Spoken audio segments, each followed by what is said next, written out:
years ago, and he said, I think I'd have been too big for people like Jack Dempsey. He said, but had I fought Ali, if I could have beaten him, then I know I would have been the best heavyweight of them all.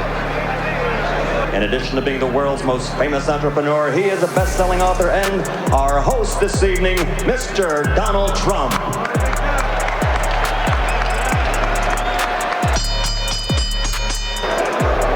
He'll rush straight across here, Tyson, that's a certainty.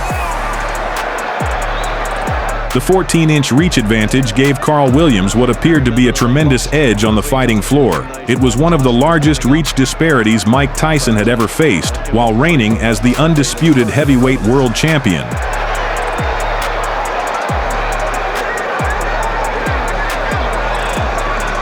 Oh, standing there.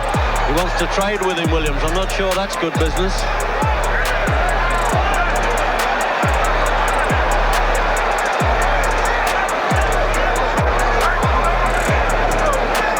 Good to see a challenger come out like that, Jim, and be willing to trade. Yeah, a good positive start from Williams, but I think I would feel the safer for him if he would back off and have a look at Tyson first of all. This is a completely different Tyson from the last one he shared the ring with.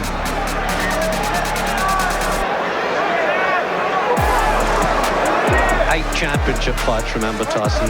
7 have been covered by ITV. However, Tyson managed to break through Williams' defense with such an explosive punch that it was believed to have caused serious internal damage, immediately changing the course of the fight. I wonder if that's a change of plan. Oh, what a left hook. Well, he certainly wasn't cold, Jim. In fact, it looks like Carl Williams has been knocked cold in the first round. Is he going to count him out or let him go on? He's done well to get up. No, he stopped it.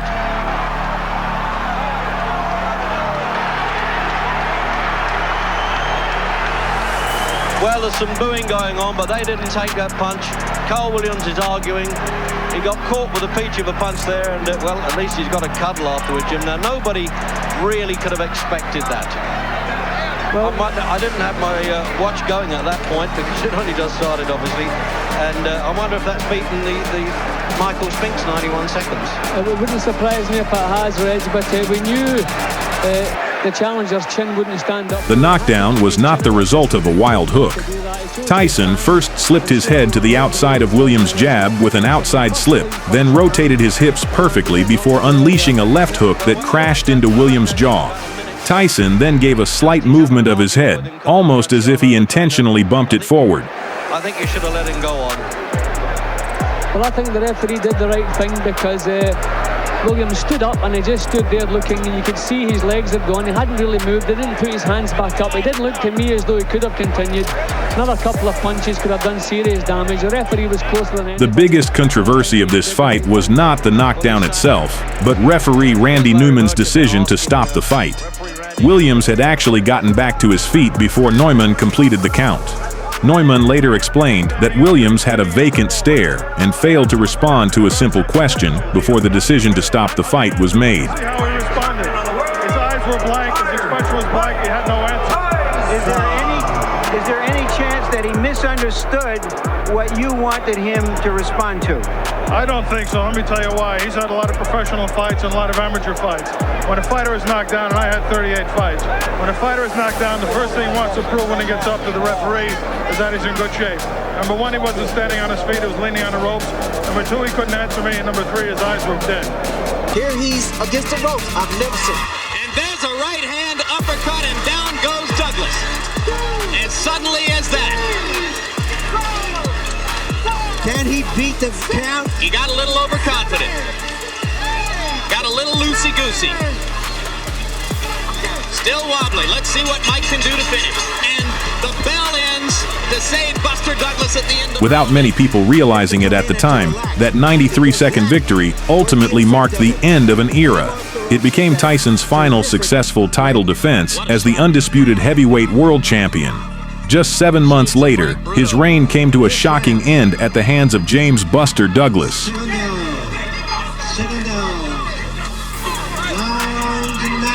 had 60 seconds to recover.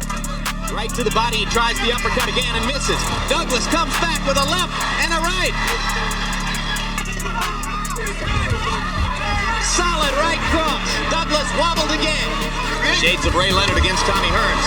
Douglas coming back with a lefty right. Tyson is wobbling. Tyson needs the ropes for support. Douglas wailing away.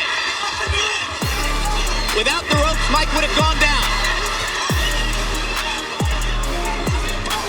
Plenty of time left in the round.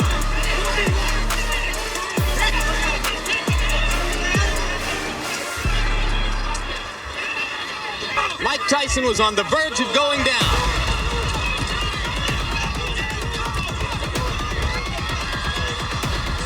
That defeat sent shockwaves through the boxing world. For years, Tyson had built a reputation as a fighter capable of ending a fight before his opponents even had the chance to find their rhythm.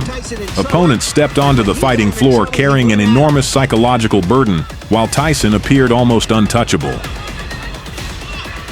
Tyson is taking the punches. We're expected to see here.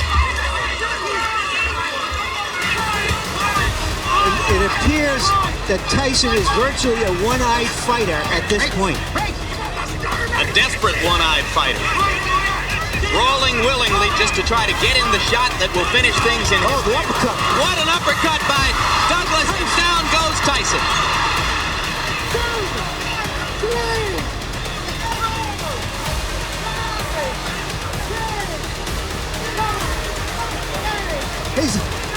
It's over. It's over. Mike Tyson has been knocked out. Unbelievable.